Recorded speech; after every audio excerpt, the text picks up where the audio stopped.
చేస్తా ఉన్నారు. ఈ సంవత్సర కాలంగా ఏం చేశారంటే మేము చెప్పాం కదా, మేము అడ్వర్టైజ్మెంట్ చేశాం కదా, అదే అమలు చేస్తున్నామన్నారు. ప్రజలు కూడా చూస్తా ఉన్నారు. ఆ రెడ్ బుక్ అమలు చేసేది ఈ రోజు పీక్స్ లోకి చేరిపోయి నిన్న చూసాం మిథున్ రెడ్డి గారి అరెస్ట్ దాకా కూడా వచ్చింది. లేనటువంటి జరగనటువంటి ఒక స్కామ్ అని చిత్రీకరించి మరి ఈ రోజు క్రమక్రమంగా చూస్తా ఉన్నాం. దీని మీద కొన్ని డెవలప్మెంట్స్ తీసుకొచ్చి మరి ఏ విధంగా అరెస్ట్ చేసి జగన్మోహన్ రెడ్డి గారి చుట్టూ ఉన్నటువంటి మనుషుల్ని ఇబ్బంది పెట్టేటువంటి ఒక ప్రయత్నమే జరుగుతా ఉందని మనకు స్పష్టమవుతా ఉంది.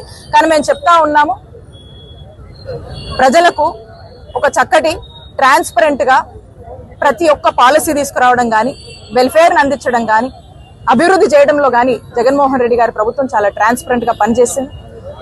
ఎక్కడ ఏ ఇంటెన్షన్ లేకుండా చక్కగా ప్రజలకు మేలు చేయాలి, చక్కటి ప్రజాపాలన అందించాలి, చక్కటి అడ్మినిస్ట్రేషన్ అందించాలి, చక్కటి ప్రజా సేవ చేయాలి అనేటువంటి ఉద్దేశంతోనే జగన్మోహన్ రెడ్డి గారు వారి యొక్క 5 సంవత్సరాల పాలనని ప్రజలకు ఇచ్చారు. మరి ఈ రోజున వీళ్ళు ఏవేవో మాట్లాడుతూ ఏవేవో అంటూ ఇవన్నీ తట్టుకోలేక ఏదో ఒకటి చెయ్యాలి అని చెప్పేసి నడుంగట్టుకొని ఇలాంటివన్నీ కూడా చేస్తా ఉన్నారు. కాబట్టి ప్రజలందరూ కూడా అన్ని గమనిస్తా ఉన్నారు.